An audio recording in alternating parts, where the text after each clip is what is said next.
আসসালামু আলাইকুম। ওয়ালাইকুম আসসালাম রহমতুল্লাহ বারাকাতুহু। আমার নাম সাব্বির, পুনা থেকে এসেছি। পবিত্র কোরআনের প্রত্যেকটা শব্দেরই তো একটা অর্থ আছে। আপনি কি আমাকে আলিফ লাম মিম এটার অর্থ বলতে পারবেন? আপনাদের সামনে নতুন একটি ইসলামিক ভিডিও নিয়ে আসলাম।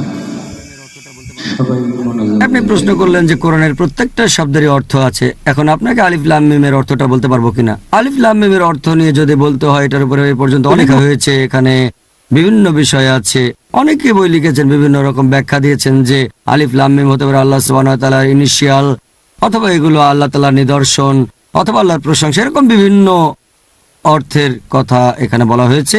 এ ব্যাপারে আমার লেকচারে বিস্তারিত বলেছি, Al Quran should be read with understanding.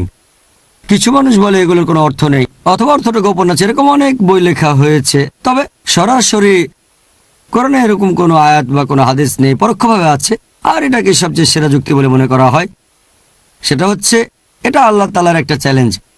এই আলিফ লাম মিম এগুলো আরবি অক্ষর, অনেক জায়গায় মাত্র একটা অক্ষর, যেমন নুন কফ, কোথাও দুটো অক্ষর, হা মিম, কোথাও তিনটা অক্ষর আলিফ লাম মিম, কোথাও চারটা, আবার কোথাও বা পাঁচটা। এরকম সূরা আছে 29টা আল্লাহ সুবহানাহু ওয়া তাআলার, যেখানে এরকম অক্ষর আছে, এগুলোকে বলা হয় হরফে মুকাত্তাত, মানে এই অক্ষরগুলি।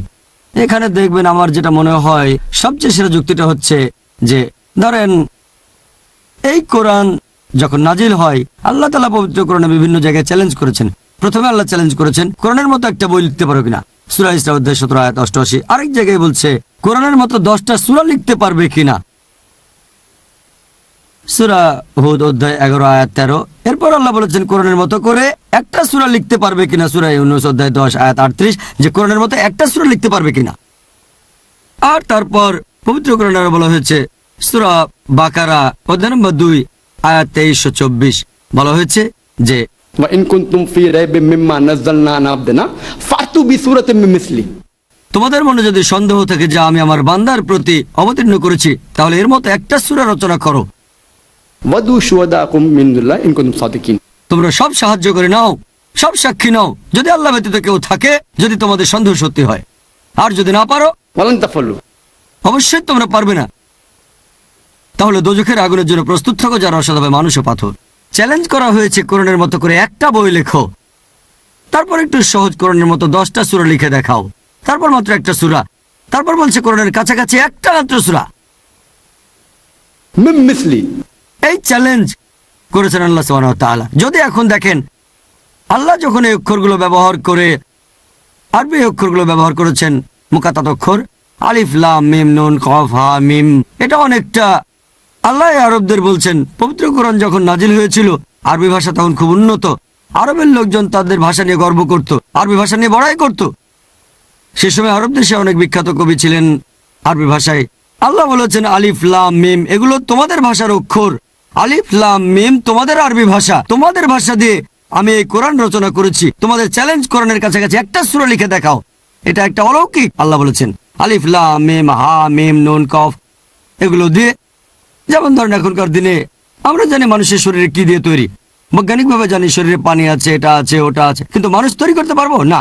মানুষের শরীরে বিভিন্ন উপাদানগুলো আমরা বাজার থেকে কিনতে পারবো, কিন্তু মানুষ তৈরি করতে পারবো না। আসল জিনিস হচ্ছে জীবন। একইভাবে আল্লাহ বলেছেন এগুলো তোমাদের অক্ষর, আলিফ লাম মিম। ইংরেজি ভাষায় যেমন আছে ABCD, আলিফ লাম মিম হা মিম। আমি এই কোরআন লিখেছি, কোরআনের মতো একটা সূরা তোমরা লিখে দেখাও। এটা কখনোই তোমরা করতে পারবে না। ওয়া ইন কুনতুম ফি রাইবিম মিম্মা নাযালনা আলা আবদিনা ফাতু বিসূরাতিন মিন মিসলি। তোমাদের মনে যদি সন্দেহ থাকে যে আমার বান্দার প্রতি অবতীর্ণ করেছি, তাহলে এর মতো করে একটা সূরা তোমরা রচনা করো। ওয়াদু শুহাদাকুম মিন দুল্লাহ ইন কুনতুম সাদিকিন। তোমরা সব সাহায্য করে নাও আর সব সাক্ষী নাও, যদি আল্লাহ ব্যতীত কেউ থাকে, তোমাদের সন্দেহ যদি সত্যি হয়।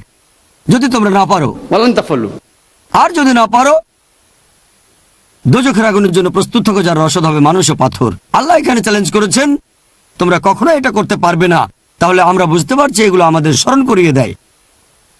একটা সহিহ হাদিসে এরকম বলা হয়েছে, বর্ণনা করেছেন হযরত আবু বকর রাদিয়াল্লাহু আনহু। আমি যুক্তিটা মানি, আর শেখ ইবনে তাইমিয়া সহ আর অনেক বিশেষজ্ঞ ব্যাখ্যাটাকে বেশি সমর্থন করেছেন। অন্যান্য ব্যাখ্যাগুলো হচ্ছে, আর আমার মনে হয় এটাই লজিক্যাল ব্যাখ্যা। সে কারণে আল্লাহ তাআলা আরবদের চ্যালেঞ্জ করেছেন, যারা তাদের ভাষা নিয়ে গর্ব করত। তোমাদের ভাষা দিয়ে আমি কোরআন লিখেছি, তোমরা পারলে এরকম একটা সূরা লিখে দেখাও।